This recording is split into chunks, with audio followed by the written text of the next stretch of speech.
Petite, je rêvais d'être une femme libre et épanouie en amour. Et pour ça, dans ma famille, il fallait que j'épouse un musulman. Décembre 2010, j'ai 20 ans. Je m'apprête à me fiancer et faire le mariage religieux de mon petit copain que je connais depuis 2 ans, qui est français converti à l'islam. Je suis là, toute contente, à préparer mes affaires, ma belle robe blanche, la célébration en famille. Tout va pour le mieux et on prévoit le mariage civil pour le juillet qui suit. Et à partir de là, je peux fréquenter mon petit copain, qui est devenu mon fiancé, en toute légalité. Les mois passent et là, je découvre une facette de mon fiancé que je n'avais pas vue. J'ai vu quelqu'un de dominant, un peu agressif, manipulateur. Bon, je me mets dans les préparatifs, sauf que 1 mois avant le mariage, une grosse dispute éclate, plus violente que les autres. Et là, je me dis, je ne peux pas épouser cet homme-là. Alors, j'en parle à mes parents. Et là, je me retrouve à une réunion en famille où mon oncle me dit, « Écoute, Marois, tu n'as pas assez de raisons valables pour ne pas te marier. » J'étais sidérée. Je me dis, mais comment c'est possible? Je suis dans un sketch. Et en fait, sur le moment, je me dis, comme je n'ai pas le choix, de toute façon, le mariage est payé, le voyage de noces est organisé, alors autant en profiter. Et après, j'improviserai. Juillet 2011, je me marie. Et là, en fait, j'entame une descente aux enfers. Dans ma tête, j'essaye d'être la musulmane parfaite, celle qui obéit à son mari, qui ne dit rien, qui fait tout ce qu'il faut à la maison. Et en face, j'ai un homme qui fait que me rabaisser, me violenter. Et il s'ensuit une spirale infernale jusqu'en septembre 2011. À ce moment-là, je vois mon médecin traitant, une femme qui m'a suivie depuis toute petite et qui me demande « Alors, comment se passe ton mariage ?» Et là, c'était la première fois que je livrais tout ce que j'étais en train de vivre.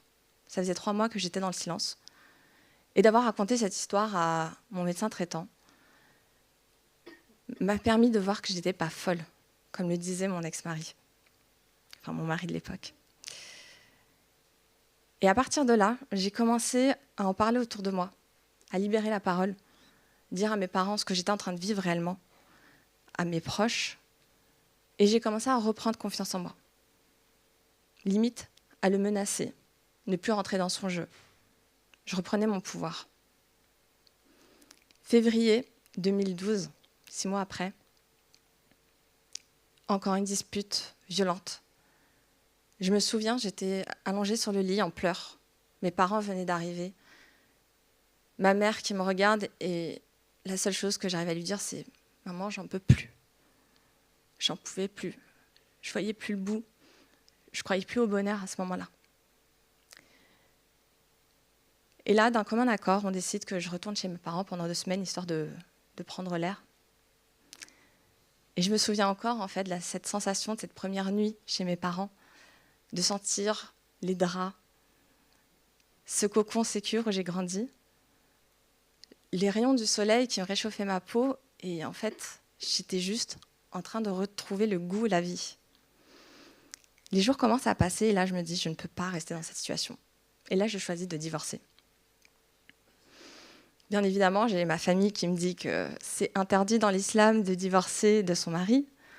Mon mari de l'époque qui manipule toute ma famille et leur fait croire que je le trompe, qui leur dit que en fait, je ne suis pas celle qui croit que je suis parce que je ne respectais pas les règles à la lettre de l'islam. Et à cette période, je rencontre l'homme qui deviendra le père de mon fils, qui m'a aidée. J'étais encore chez mes parents. Et là, on arrive en juin 2012. J'ai 22 ans. Ça fait pas longtemps que je connais le père de mon fils. Et il me dit, écoute Marois, tu ne peux plus vivre dans cette situation. Donc, je décide de dire à mes parents que je pars de la maison. Et ce jour-là, j'ai entendu les mots les plus durs de la part de mon père. Je me souviens qu'il m'a dit « Tu nous fais honte.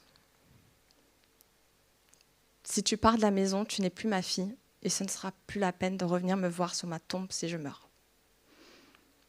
Et à ce moment-là, la seule chose que j'arrive à me dire, c'est « Marwa, si tu pars pas d'ici maintenant, c'est que tu n'as rien compris. » Et donc, j'ai décidé de passer le plat de la porte, en sachant que je ne reverrai peut-être jamais mon père.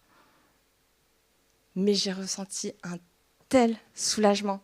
J'avais l'impression que le poids que je portais toute ma vie venait de s'évaporer. Et à ce moment-là, j'ai compris que finalement, ma religion à moi est celle de suivre mon cœur.